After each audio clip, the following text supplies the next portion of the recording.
संत शिरोमणि आचार्य गुरुवर श्री विद्यासागर जी महाराज की जय। और हम योग प्रणेता पूज्य मुनि श्री प्रणम्य सागर जी महाराज की जय।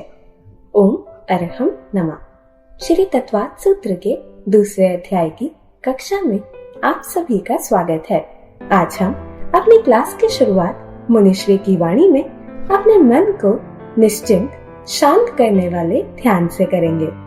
सीधे बैठ जाइए, गर्दन सीधी, आंखें बंद।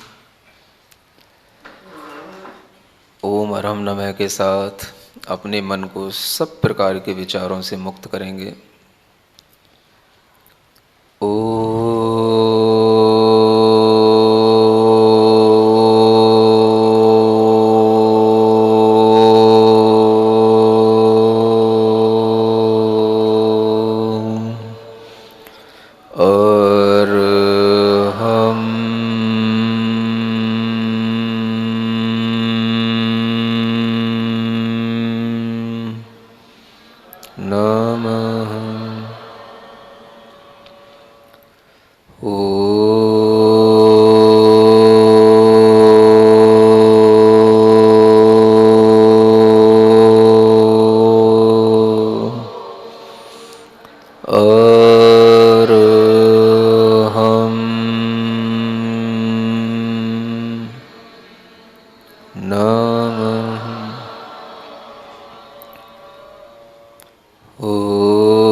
गहरी लंबी श्वास लें।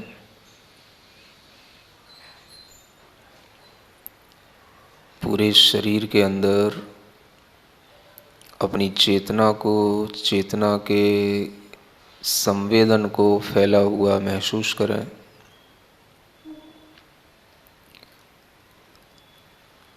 चेतना को प्रसन्न रखें।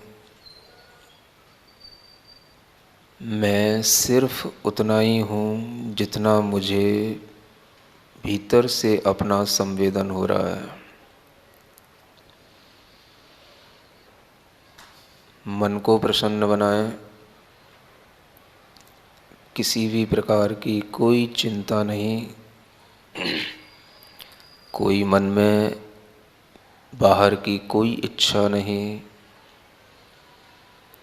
अपने मन से कहें, मैं प्रसन्न हूँ, मैं अपने में आनंदित हूँ, मैं खुश हूँ। जोर से 3 बार बोलेंगे, मैं प्रसन्न हूँ, मैं प्रसन्न हूँ, मैं प्रसन्न हूँ, मैं आनंदित हूँ, मैं आनंदित हूँ, मैं आनंदित हूँ, मैं खुश हूँ, मैं खुश हूँ, मैं खुश हूँ। गहरी लंबी श्वास लें। खुशी की, आनंद की। मन को अपने चेहरे पर लाएं। धीरे धीरे अपने चेहरे को प्रसन्न बनाने की कोशिश करें।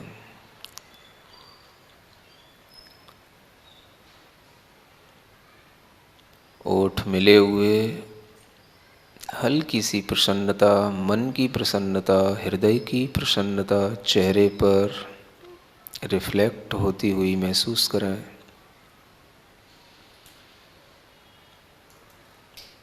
भगवान की तरह अपने चेहरे को पूर्ण रूप से प्रसन्न, खिला हुआ, निश्चिंत महसूस करें।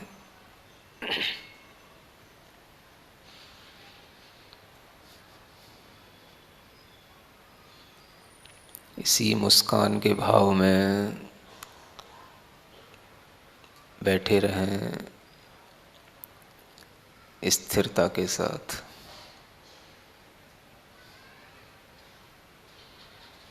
पूरा ध्यान अपने चेहरे पर, भीतर से पूरा ध्यान अपने चेहरे की प्रसन्नता पर। धीरे से अपनी दृष्टि को नाक के अग्रभाग पर टिकाएं, नासाग्र दृष्टि करें। हल्की सी दृष्टि खोलकर सिर्फ अपनी नाक के अग्रभाग पर दृष्टि रखें। चेहरे की प्रसन्नता वैसी ही बनी रहे। श्वास पर सामान्य रूप से ध्यान, पूरे आनंद भाव के साथ हाथ जोड़ करके ओम अर्हं नमः, ओम अर्हं नमः, ओम अर्हं नमः, ओम अर्हं नमः, ओम अर्हं नमः, ओम अर्हं नमः, ओम अर्हं नमः, ओम अर्हं नमः, ओम अर्हं नमः, ओम अर्हं नमः, ओम अर्हं नमः, ओम अर्हं नमः, ओम अर्हं नमः, ओम अर्हं नमः, ओम अर्हं नमः, ओम अर्हं नमः, ओम अर्हं नमः। अपनी हथेलियाँ घिसकर आँखों पर रखें। ओम अर्हं परम शांति, परम शांति, परम शांति। आइए अब हम पूर्ण एकाग्रता से अपनी क्लास की ओर चलते हैं और कल की कक्षा का एक क्विक रिकैप कर लेते हैं। सूत्र 17 में हमने समझा कि निवृत्ति और उपकरण द्रव्य इंद्रिय कहलाती हैं, जो पुद्गल द्रव्य की संरचना बनती हुई दिखाई देती है। अभ्यंतर और बाह्य के प्रभेद से यह रचना भी 4 प्रकार की होती है। अभ्यंतर निवृत्ति, बाह्य निवृत्ति, अभ्यंतर उपकरण और बाह्य उपकरण। निवृत्ति मतलब आत्मा से शुरू हुई भीतरी रचना। अभ्यंतर निवृत्ति में आत्मा के शुद्ध प्रदेश उस इंद्रिय के आकार के रूप में इकट्ठे हो जाते हैं और इंद्रिय के आकार की एक रचना बन जाती है। वही बाह्य निवृत्ति पुद्गलों की रचना है। जैसे चक्षु इंद्रिय की अभ्यंतर निवृत्ति में आत्मा के असंख्यात प्रदेश में असंख्यातवा भाग मतलब उत्सेधांगुल का असंख्यातवा भाग मसूर के दाने के आकार में ढल जाता है। और बाह्य निवृत्ति में उन प्रदेशों पर कर्म के उदय से पुद्गलों की रचना उसी आकार में हो जाती है। उपकरण निवृत्ति की रक्षा करते हैं। आँख में रेटिना, काली गोलक आदि सब अभ्यंतर उपकरण हैं। वही हमारी पलकें बाह्य उपकरण हैं, जो धूल आदि से इसकी रक्षा करती हैं। डॉक्टर की नीडल सिर्फ उपकरण तक पहुंचती है, निवृत्ति तक नहीं। कर्ण इंद्रिय की रचना जौ नाली की तरह होती है। इसमें कान का पर्दा अभ्यंतर उपकरण है और उसके ऊपर सब बाहरी उपकरण। चक्षु इंद्रिय की रचना मसूर के दाने के बराबर होती है। घ्राण इंद्रिय की रचना मुक्तक पुष्प जैसे तिल का फूल के समान होती है। रसना इंद्रिय जीवा के समान खुरपे के आकार की होती है। जीव इसका बाह्य उपकरण है। स्पर्शन इंद्रिय का कोई एक आकार नियत नहीं है, यह शरीर की रचना के अनुसार उसी आकार की होगी। सूत्र 18 में हमने जाना कि भाव इंद्रिय लब्धि रूप और उपयोग रूप होती है। लब्धि मतलब लाभ।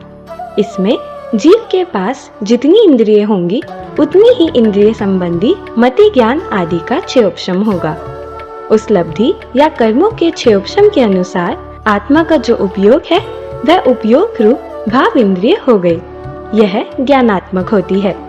इसी क्षयोपशम के अनुसार ही हम इन द्रव्य इंद्रियों से जानते हैं। द्रव्य मन अष्टपंखुड़ी वाले कमल के रूप में होता है।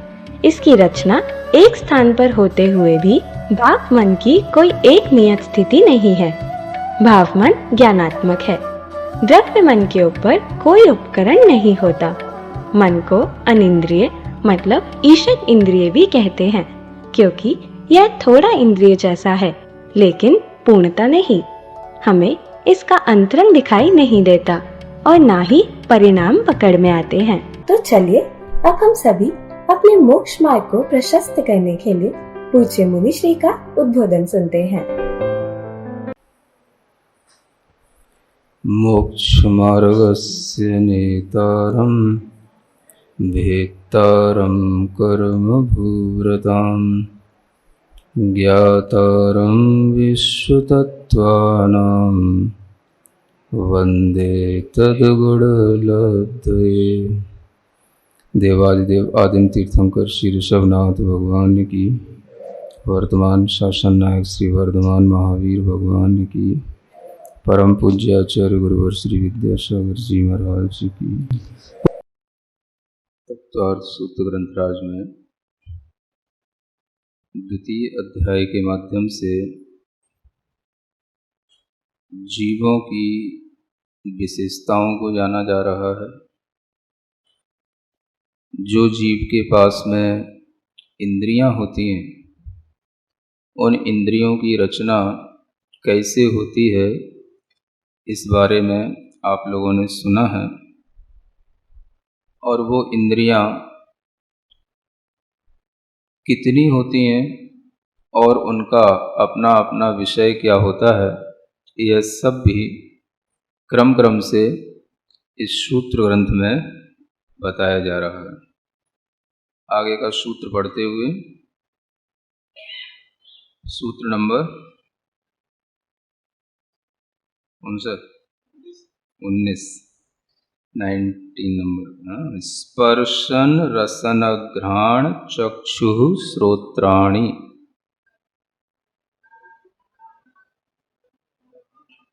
है ना? ये तो बहुत सिंपल से सूत्र हैं जो आप जानते ही हैं। स्पर्शन रसन घ्राण चक्षु श्रोत्राणि। इस सूत्र में 5 इंद्रियों का वर्णन किया गया है। किसका? 5 इंद्रियों का। आप थोड़ी सी सावधानी से देखेंगे तो आपको पता पड़ेगा कि इंद्रिय का जो हम नाम लेते हैं, वह नाम भी कभी कभी हम जल्दी में शायद गलत बोल देते तो होंगे। क्या लिखा है? ये 5 इंद्रियों के नाम बताए जा रहे हैं। सबसे पहली इंद्रिय का नाम क्या है? स्पर्शन इंद्रिय। है ना? हम लोग जल्दी में क्या बोल जाते हैं? स्पर्श इंद्रिय। है ना?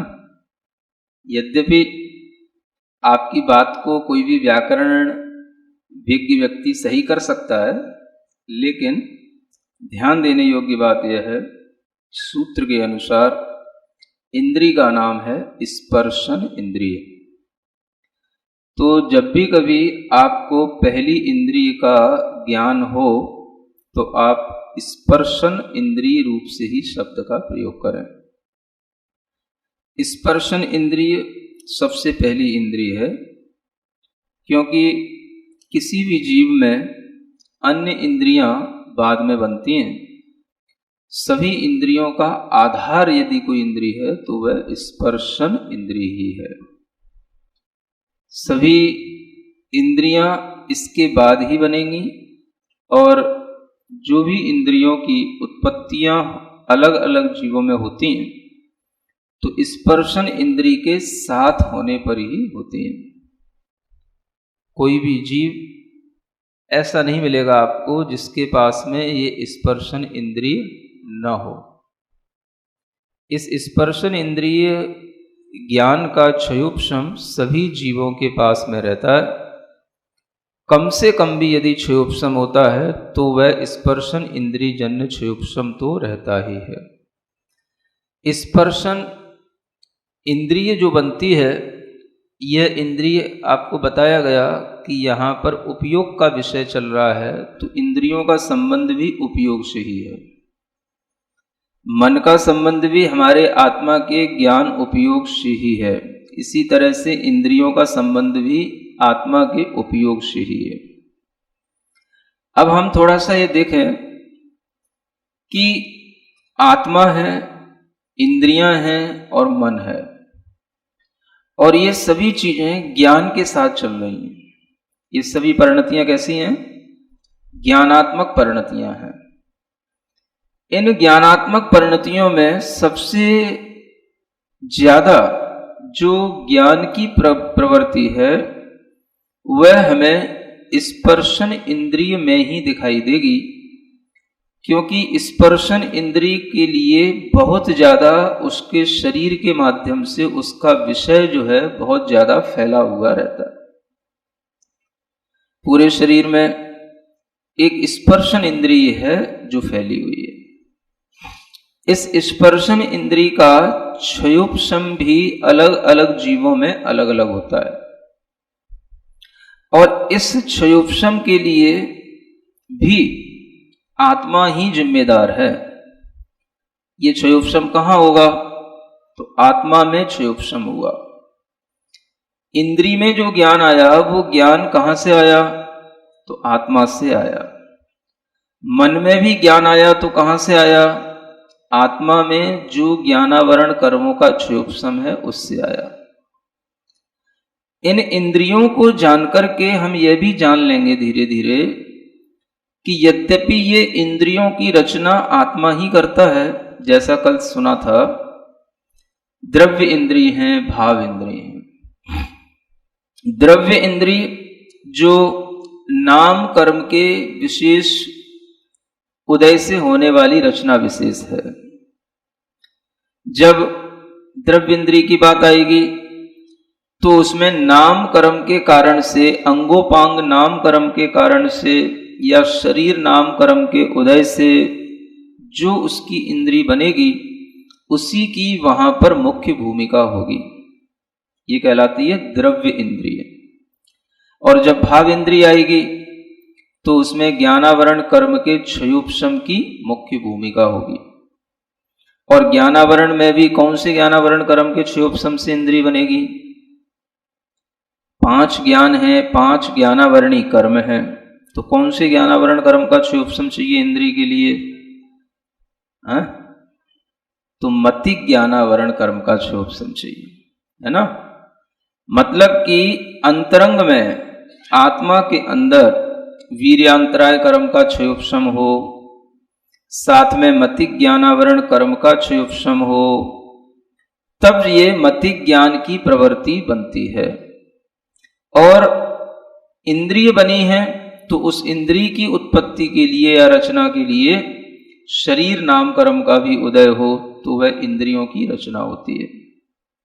तो द्रव्य इंद्रिय और भाव इंद्रिय, इन दोनों प्रकार की इंद्रियों में अगर हम देखें तो कर्मों के एक में तो उदय की अपेक्षा है और एक में क्षयोपशम की अपेक्षा है।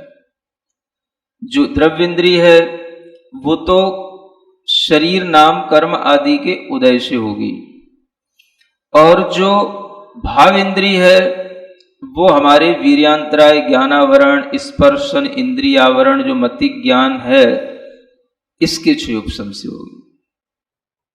मतलब कि एक इंद्रिय जीव भी यदि एक इंद्रिय को उपलब्ध हो रहा है तो उसमें भी इतने कर्मों का क्षयोपशम होता है, तब उसको एक इंद्रिय उपलब्ध होती है, तब उसके अंदर ये स्पर्शन इंद्रिय संबंधी मति ज्ञान आता है।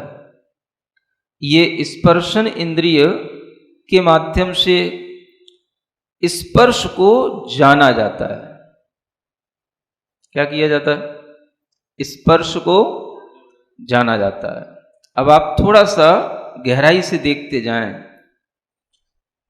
ज्ञान इंद्रिय में आ रहा है तो इंद्रिय जान रही है कि आत्मा अपना ज्ञान इंद्रिय में पहुंचा रहा है तो आत्मा जान रही है। कौन जान रहा है? है? आत्मा ने इंद्रियों की रचना की, इंद्रियों में ज्ञान आया, इसलिए हमने इनको ज्ञान इंद्रिय कहा। स्पर्शन इंद्रिय जब उत्पन्न हुई तो स्पर्शन इंद्रिय के माध्यम से क्या जाना? स्पर्श को जाना। जिसके माध्यम से स्पर्श को जाना जाए वो स्पर्शन इंद्रिय, जिसके माध्यम से रस को चखा जाए वो रसना इंद्रिय, जिसके माध्यम से गंध को सूंघा जाए वो घ्राण इंद्रिय, जिसके माध्यम से रूप को देखा जाए वो चक्षु इंद्रिय, और जिसके माध्यम से शब्द को सुना जाए वह कर्ण इंद्रिय, श्रोत्र इंद्रिय, है ना। ये इंद्रियों की परिभाषा क्या बताती है कि इंद्रियों के माध्यम से जाना जा रहा है। ये परिभाषा क्या बता रही है हमें? जिसके माध्यम से स्पर्श को जाना जाए उसका नाम स्पर्शन इंद्रिय। समझ आ रहा है? यानी इंद्रिय एक करण हो गया जिसके माध्यम से जाना जाए। क्या हो गया? करण माने एक साधन हो गया, एक बीच में, इसको बोलते हैं इंस्ट्रूमेंटल कॉज, यानी ऐसा साधन जिसके थ्रू हम जो है अपना ज्ञान तो हमारा ही है लेकिन हमें इसके माध्यम से वो ज्ञान करना पड़ता है। आत्मा का ही ज्ञान है, कर्म का क्षयोपशम आत्मा में हुआ, लेकिन उसी क्षयोपशम के कारण से आत्मा में इस इंद्रिय की अधीनता आ गई। अब आत्मा स्पर्श को अगर जानेगा तो स्पर्शन इंद्रिय के माध्यम से जानेगा, रस को जानेगा तो रसना इंद्रिय के माध्यम से जानेगा। आत्मा रस को डायरेक्ट नहीं जान सकता। क्या समझ में आया? सुन रहे हो? ये बहुत अच्छा भेद ज्ञान बता रहा हूं आपको, है ना। भेद ज्ञान तभी होगा जब आप इंद्रियों की प्रवृत्ति और आत्मा में उपयोग की प्रवृत्ति इन दोनों को अच्छे ढंग से समझेंगे तो ये मैटर आपको मेडिटेशन में भी काम आएगा, है ना। मेडिटेशन में हमें क्या करना वो तो बाद में बताएंगे, पहले आप ये जान लो कि जब हम बैठ गए हमने कहा आंखें बंद करो, आपने आंखें बंद कर ली।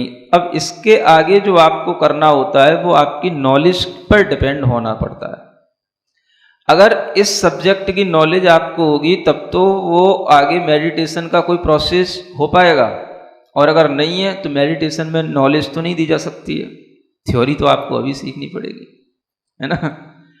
तो देखो कि कितना बड़ा ये फंक्शन है जो इंद्रियों के माध्यम से ये आत्मा से चल रहा है। इंद्रियों ने एक बीच में मीडिएटर का काम किया, एक वो हमारे लिए मीडियम बन गई। किसके लिए? बाहर की किसी भी चीज की जानकारी या ज्ञान के लिए, है ना। अब आप देखो कि मान लो नींबू रखा है ना। नींबू के स्वाद का खट्टापन मैं जान रहा हूं कि ये नींबू खट्टा होता है। हम तुरंत बोल देते हैं क्यों भाई नींबू कैसा है? वो खट्टा है ना। आम कैसा है? मीठा है। ये आम कैसा है? ये खट्टा है। कैसे जाना? अरे मैंने चख लिया, मैंने चख लिया। जब आपने बोला कि मैंने चख लिया तो अब आप ये सोचो कि ये चखने वाला मैं कौन है? मैंने चख लिया। किसने चख लिया भाई? मैंने माने मुझे पता है इसका टेस्ट ये है, ये चीज स्पर्श इसका ये सॉफ्ट है या हार्ड है ना, हॉट है या कूल है, ये मुझे पता है, मैंने जान लिया, मैंने इसको टच कर लिया। मैंने माने ये किसी को पता नहीं होता। दुनिया में हर जीव इन्हीं इंद्रियों से अपना काम ले रहा है। दुनिया में हर जीव इंद्रियों के माध्यम से अपना बाहरी वस्तुओं का ज्ञान लेता है। और किसी को ये पता नहीं होता कि इन इंद्रियों में और मुझ में कोई अंतर बीच में है कि नहीं। वो सब एक में होकर के चलता है। समझ आ रहा?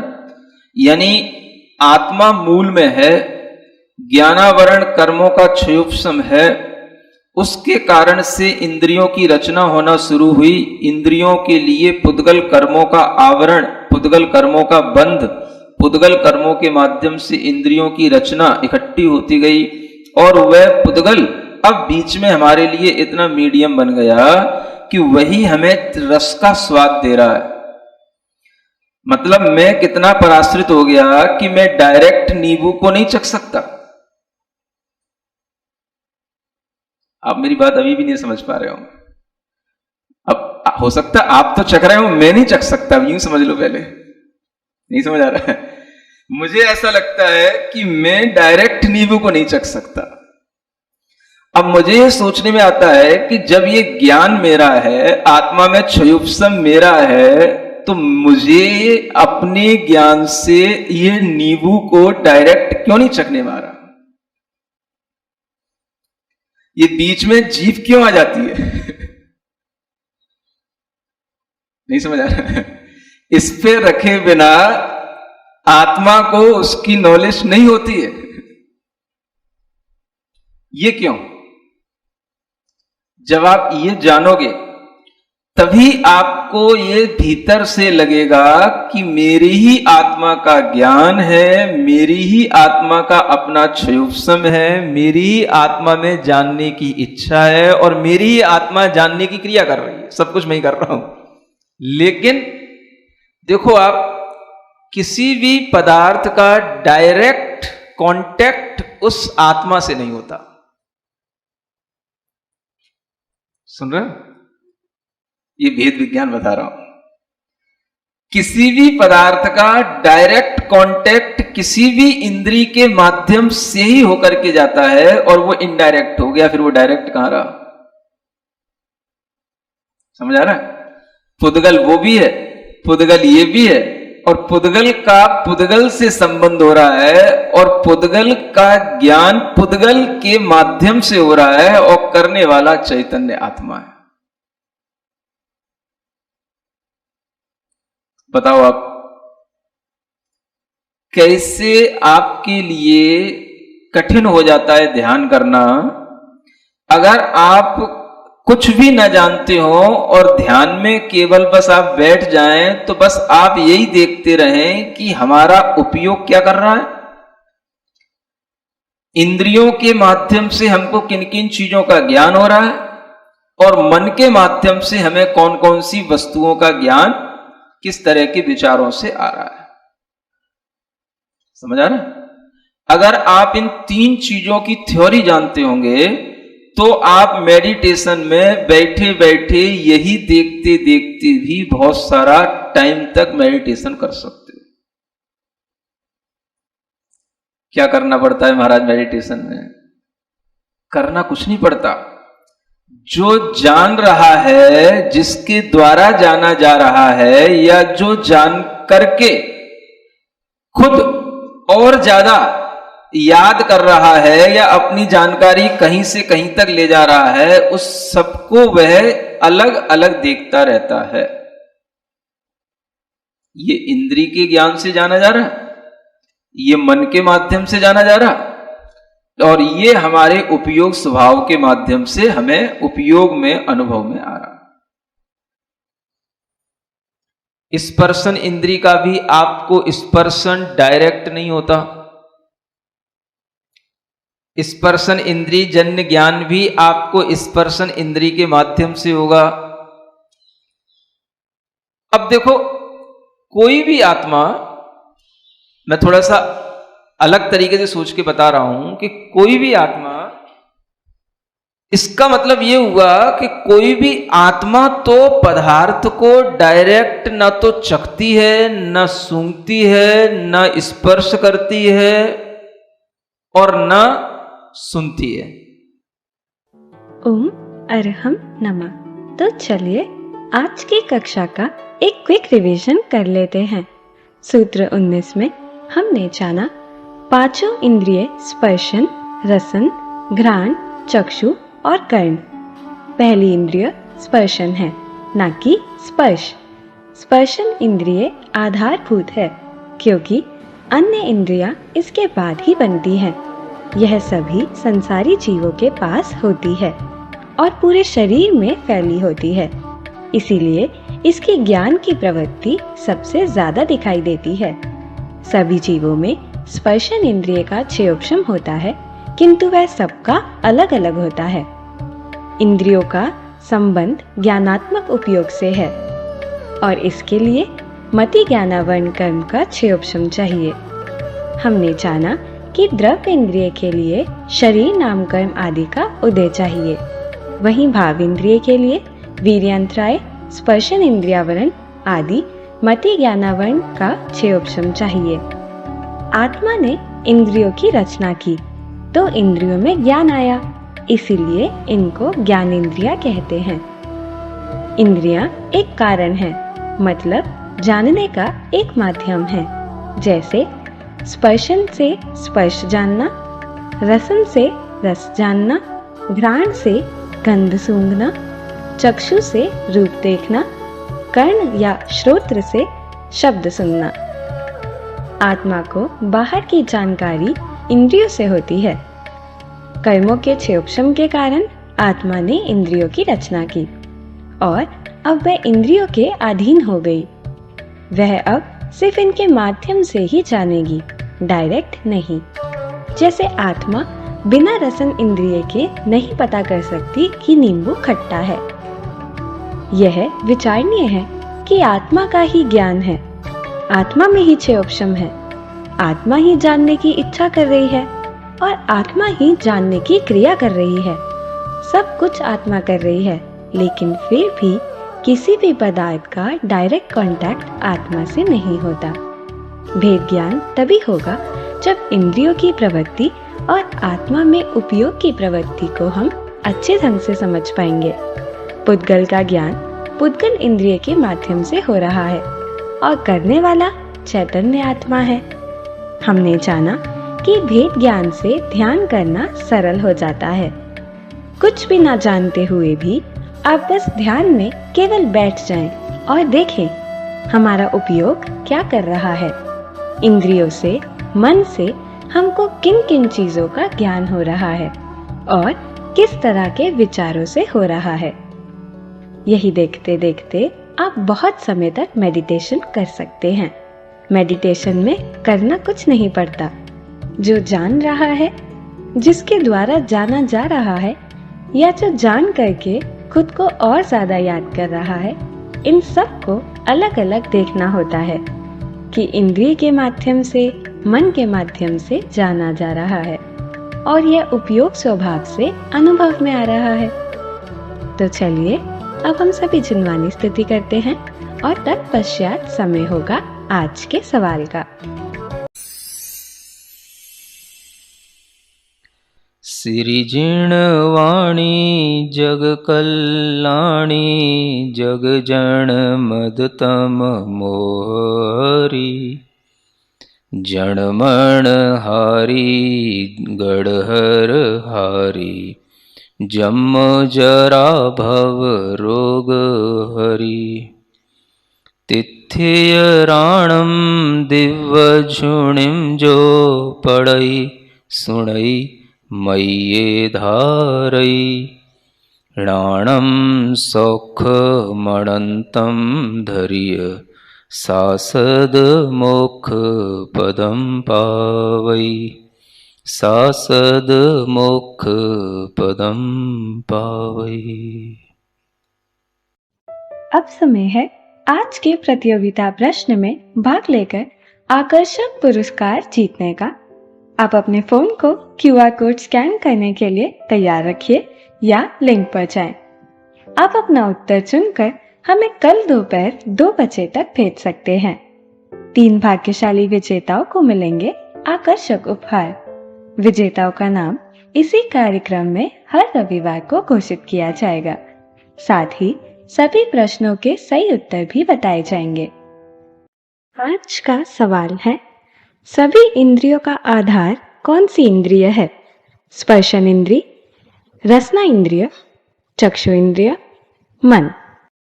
अगर आप किसी कारणवश कोड स्कैन ना कर पाए हों तो आप क्लास की वेबसाइट पर जाकर उन्हें अटेम्प्ट कर सकते हैं। इस लिंक पर जाएं या QR कोड को स्कैन कीजिए।